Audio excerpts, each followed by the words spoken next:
User also. ನಿಮಗೆ ಇವತ್ತು ನಿಂತ್ಕೊಂಡು ಯೋಚನೆ ಮಾಡಿದ್ರೆ ಇಂಡಸ್ಟ್ರಿಯ ಲೆಕ್ಕಾಚಾರಗಳು ನಿಧಾನಕ್ಕೆ ಗೊತ್ತಾಗಿರುತ್ತೆ ನಿಮ್ಮ ಅನುಭವಕ್ಕೆ. KVN ಪ್ರೊಡಕ್ಷನ್ನು ಜಾಯಿಂಟ್ ಆಗಿದೆ, ಅದು ಯಾವ ರೀತಿ ಸಪೋರ್ಟಿವ್ ಆಗ್ಬೋದು ಅನಿಸುತ್ತೆ? ಕಾರ್ತಿಕ್ ಅವರು, thank you and good morning. And ಖಂಡಿತ ನಾನು ಒಬ್ಬ ನಿರ್ಮಾಪಕನ ಒಂದು ಏನು ಅನುಭವ ಇದೆ ಅದನ್ನೆಲ್ಲ ನಾನು ಶ್ರೇಯಸ್ ಅವ್ರಿಗೆ ಸ್ಟಾರ್ಟಿಂಗಲ್ಲೇ ಹೇಳಿದ್ದೆ. 7 ಕೋಟಿ ಮೇಲೆ ದಾಟ್ಬೇಡ ಸಿನಿಮಾ ಸ್ಟಾರ್ಟಿಂಗಲ್ಲೇ ಹೇಳಿದ್ದೆ ನಾನು, ಮಾಡಬೇಡಿ. ಯಾಕಂದರೆ ಈ ಸಿನಿಮಾ ಬಂದು ಬಿಫೋರ್ ಮಾದೇವ ನನಗೆ ಆಗಿದ್ದು. ಸೊ ನನಗೆ ಗೊತ್ತಿರಲಿಲ್ಲ ಥಿಯೇಟ್ರಿಕಲ್ಲಿ ಎಷ್ಟು ಓಪನಿಂಗ್ ಸಿಗುತ್ತೆ, ಎಷ್ಟು ಚೆನ್ನಾಗಿ ಆಗುತ್ತೆ ಅನ್ನೋದು. ಸೊ ನಾನು ಹೇಳಿದ್ದೆ. ಬಟ್ ಅವರು ಆ್ಯಂಡ್ ಅವರ ತಾಯಿಯವರು ಪದ್ಮಾವತಿ ಅವರು ತುಂಬ ಪ್ಯಾಷನೇಟ್ ಆಗಿದ್ದರು. ಇಲ್ಲ, ಈ ಸಿನಿಮಾ ನಾವು ಮಾಡಬೇಕು ಅಂದರೆ ದೊಡ್ಡದಾಗೆ ಮಾಡಬೇಕು, ದೊಡ್ಡ ಸ್ಕೇಲಲ್ಲೇ ಮಾಡಬೇಕು ಅಂತ ಅವ್ರಿಗಿದ್ದಿತ್ತು. ಸೊ ಹಾಗಾಗಿ ಅವರು ಆ್ಯಂಡ್ ಚೈತನ್ಯ ಸರ್ ಜೊತೆ ಡಿಸ್ಕಸ್ ಮಾಡಿದಾಗ, but budgeting wise Chaitanya sir ಏನು ಇನ್ವಾಲ್ವ್ ಆಗಿರಲಿಲ್ಲ.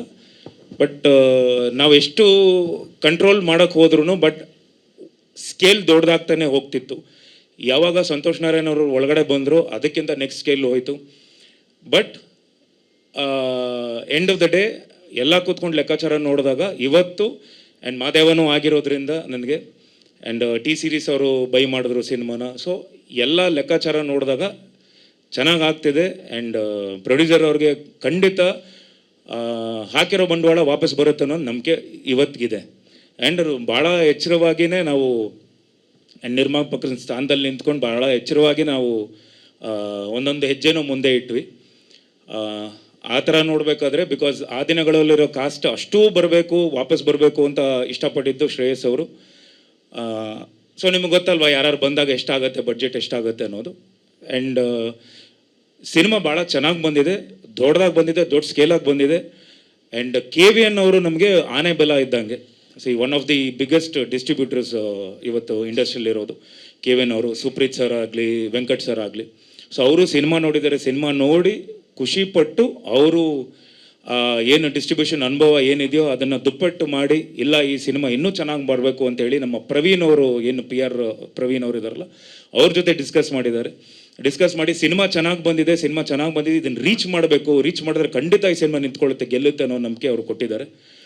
ಆ್ಯಂಡ್ ಅಫ್ಕೋರ್ಸ್ ಇದು ನಿಮಗೆ ನಾನು ನಿಮ್ಮ ಹತ್ರ ಮೊನ್ನೆನೂ ಇಂಟರ್ವ್ಯೂ ನಾನು ತುಂಬಾ ಮಾತಾಡಿದ್ದೀನಿ, ಸಿನಿಮಾ ಸ್ಟಾರ್ ಕಾಸ್ಟ್ ಬಗ್ಗೆ ಆಗಲಿ ಎಲ್ಲರ ಬಗ್ಗೆ ಆಗಲಿ. ಬಟ್ ಈಗ ನೀವು ಕೇಳಿದ ಕ್ವೆಶ್ಚನ್ಗೆ ಇದು ಆನ್ಸರ್ ಅಂದ್ಕೊಂಡಿದ್ದೀನಿ.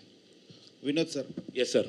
ಯಾವುದೇ ಹೀರೋ ಆದರೂ ಕೂಡ ಭೂಗತ ಲೋಕದ ಸಿನಿಮಾಗಳನ್ನು ಒಪ್ಪಿಕೊಳ್ಳಿಕ್ಕೆ ಭಯಪಡ್ತಾರೆ, ಕೆಲವರು ಹೆಜ್ಜೆನ ಹಿಂದೆ ಇಡೋದು ಸಹಜ. ಆದರೆ ನೀವು ಮುಂದೆ ಇಟ್ಟಿದ್ದೀರಾ. ಸೊ ಹೇಗೆ ಸವಾಲನ್ನು ಸ್ವೀಕರಿಸ್ತೀರಾ? ಯಾಕಂತ ಹೇಳಿದ್ರೆ ಭೂಗತ ಲೋಕದ ಸಿನಿಮಾಗಳಂತ ಹೇಳಿದ್ರೆ ಒಂದಷ್ಟು ವಿವಾದಗಳು ಹುಟ್ಟೋದು ಸಹಜ, ಕಾನೂನು ಹೋರಾಟಗಳು ಹುಟ್ಟೋದು ಸಹಜ. ಸೊ ಹಾಗಾಗಿ ಯಾವ ರೀತಿ ರೆಡಿಯಾಗಿದ್ದೀರಾ? ಸರ್, ಮೊದಲನೇದಾಗಿ ಒಬ್ಬ ನಟ ಯಾವುದಕ್ಕೂ ಹೆದರಬಾರ್ದು. ಯಾವ ಒಂದು ಪಾತ್ರ ಬಂದ್ರೂ ಅದನ್ನು ಮಾಡಬೇಕು, ನಿಭಾಯಿಸಬಲ್ಲ ಅನ್ನೋ ನಂಬಿಕೆ ಇದ್ದರೆ ಖಂಡಿತ ಯಾವುದೇ ಒಂದು ಪಾತ್ರ ಬಂದ್ರೂ ಮಾಡೇ ಮಾಡ್ತಾರೆ ಸರ್. ಎರಡನೇದಾಗಿ ನಮಗೆ ಇದು ಕಾಲ್ಪನಿಕ ಸಿನಿಮಾ, ಇದು ಒರಿಜಿನಲ್ ಸಬ್ಜೆಕ್ಟ್ ಅಲ್ಲ ಅಂತ. This is fiction cinema. ಒಂದಿಷ್ಟು ಇನ್ಫ್ಲುಯೆನ್ಸ್ ಇರ್ಬೋದು, ಬೇರೆಯವರ ಒಂದು ಹೆಸರುಗಳಾಗಲಿ ಅಥವಾ ಇನ್ಫ್ಲುಯೆನ್ಸ್ ಇರ್ಬೋದು. ಹಾಗಾಗಿ ನನಗೆ ಯಾವುದೇ ರೀತಿ, ಯಾಕಂದರೆ ಇದು ಸಿನಿಮಾ ರೀತಿಯಲ್ಲಿ ನೋಡಿದಾಗ ನಿಮಗೆ ಏನೂ ಅನಿಸಲ್ಲ. And this is not a biopic. To be frank, biopic ಮಾಡಿದಾಗ ಇವೆಲ್ಲ ನಿಮಗೆ ಅನಿಸ್ಬೋದು, ಎಲ್ಲ ಇದನ್ನು ಮಾಡ್ತಾ ಇದ್ದೀವಿ ಅಥವಾ ಅವರ ಫ್ಯಾಮಿಲಿಯಿಂದ ಏನಾದರೂ ಪ್ರಾಬ್ಲಮ್ ಬರ್ಬೋದು ಅಥವಾ ಬೇರೆಯವ್ರ ಬಗ್ಗೆ ಬರ್ಬೋದು ಅಂತ. This is not a biopic ಮಾಡಿದ್ರೆ ಖಂಡಿತ ಒಂದು ಅವರ ಪರ್ಮಿಷನ್ಗಳು ಬೇಕಾಗುತ್ತೆ. ಸೊ ಯಾವುದೇ ರೀತಿಯಾದ ಭಯ ಇಲ್ಲ. ಹಾಗಾಗಿ ಆ್ಯಂಡ್ ಮೋರ್ ಓವರ್ ನನಗೆ ಭಾಳ ಈಸಿ ಇತ್ತು ಈ ಸಿನಿಮಾ ನಿಭಾಯಿಸೋದು, ಬಲರಾಮ ಅನ್ನೋದು. ಏನಕ್ಕೆ ಅಂದರೆ I was born and brought up in Frazer Town. ಈ ಕಡೆ ಶಿವಾಜಿನಗರ ಇತ್ತು, ಈ ಕಡೆ ಟ್ಯಾನರಿ ರೋಡ್ ಇತ್ತು. ನಿಮ್ಗೆ ಗೊತ್ತಿದೆಯೋ ಇಲ್ಲೋ ಗೊತ್ತಿಲ್ಲ, ಫ್ರೇಜರ್ ಟೌನ್. ಈ ಕಡೆ ಮಾಸ್ಕ್ ರೋಡ್ ಇತ್ತು. ಸೊ ನನ್ನ ಚೈಲ್ಡ್ಹುಡ್ ಫುಲ್ಲು ನಾನು ಬಂದು ಎಲ್ಲ ಹುಡುಗರು ಅದಾದಮೇಲೆ ಎಲ್ಲ ನೋಡಿಕೊಂಡೇ ಬೆಳೆದಿದ್ದೀನಿ ಸರ್ ಅಲ್ಲಿ. ಎಲ್ಲ ರೌಡಿಸಮ್ ಆಗಲಿ, ಎಲ್ಲ ಹುಡುಗರಾಗಲಿ. ಸೊ ನಾವು ಅದೇ ಒಂದು ಗಾಳಿಪಟಕ್ಕೆಲ್ಲ ಜಗಳಗಳು ಆಡಿರೋದು ಉಂಟು, ಸುಮ್ಮನೆ ಯಾವುದೋ ಒಂದು ಪಾರಿವಾಳಕ್ಕೆಲ್ಲ ಜಗಳಗಳ ಆಡಿರೋದು ಉಂಟು. So I have seen that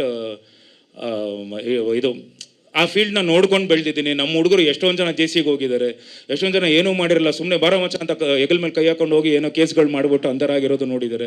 ನಾನು ಜೇಸಿಗೆಲ್ಲ ಹೋದಾಗ ಏನು ಕೇಸ್ಗಳೇ ಮಾಡಿರೋ ಹುಡುಗರು, ಮಾಡದೇ ಇರೋ ಹುಡುಗರೆಲ್ಲ ಹಣ ಏನಣ್ಣ ಹಿಂಗೆ ಆಗ್ಬಿಡ್ತು ಅಂತೆಲ್ಲ ಹೇಳಿರೋದೆಲ್ಲ ನೋಡಿದ್ದೀನಿ. ಸೊ ಆ ಕಷ್ಟಗಳೆಲ್ಲ ಐ ವಾಸ್ ನಮ್ಮ ಫ್ರೆಂಡ್ಸು ತುಂಬ ಜನ ಇದ್ದಾರೆ. ಹಾಗಾಗಿ ಇವತ್ತಿಗೂ ನಾನು ಇನ್ನೊಂದು ವಿಷಯ ಹೇಳೋಕ್ಕೆ ಇಷ್ಟಪಡ್ತೀನಿ. ನನ್ನ ಮಾದೇವ ಸಿನಿಮಾ ಹೊರಗಡೆ ಬರೋಕ್ಕೆ ಮುಂಚೆ ಸಾಕಷ್ಟು ಪ್ರಾಬ್ಲಮ್ಗಳಿತ್ತು. ಸುಮಾರು ಜನ ಸ್ಟೇಗಳೆಲ್ಲ ತಂದಿದ್ರು, ಭಾಳ ಪ್ರಾಬ್ಲಮ್ಗಳಿತ್ತು. ನನಗೆ ಮುಂಚೆನೇ ಪರಿಚಯ ಆಗಿದ್ದು ಅಗ್ನಿಶ್ರೀಧರ್ ಸಾಹೇಬರು ಹಾಗೂ ಭಜನ್ ಸಾಹೇಬರು. ನನಗೆ ಭಾಳನೇ ಒಂದು ಫ್ಯಾಮಿಲಿ ಫ್ರೆಂಡ್ಸ್, ನಮ್ಮ ತಂದೆಯ ಮೇಲೆ ತುಂಬ ಗೌರವ ಇದೆ ಅವ್ರಿಗೆ.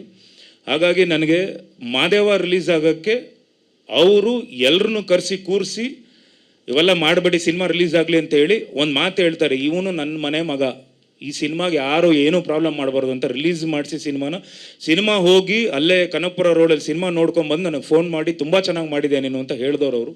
ಸೊ ಹಾಗಾಗಿ ನನಗೇನು ಅವ್ರಿಗೂ ನನ್ನ ಬಗ್ಗೆ ಒಂದು ನಾನು ಬೆಳಿಬೇಕು, ಚೆನ್ನಾಗಿ ಮಾಡಬೇಕು ಅಂತ ಒಂದು ಒಲವಿದೆ. ಸೊ ಹಾಗಾಗಿ ಯಾವುದು ಏನೂ ಪ್ರಾಬ್ಲಮ್ ಆಗಲ್ಲ ಅಂತ ಗೊತ್ತಿದೆ ಸರ್.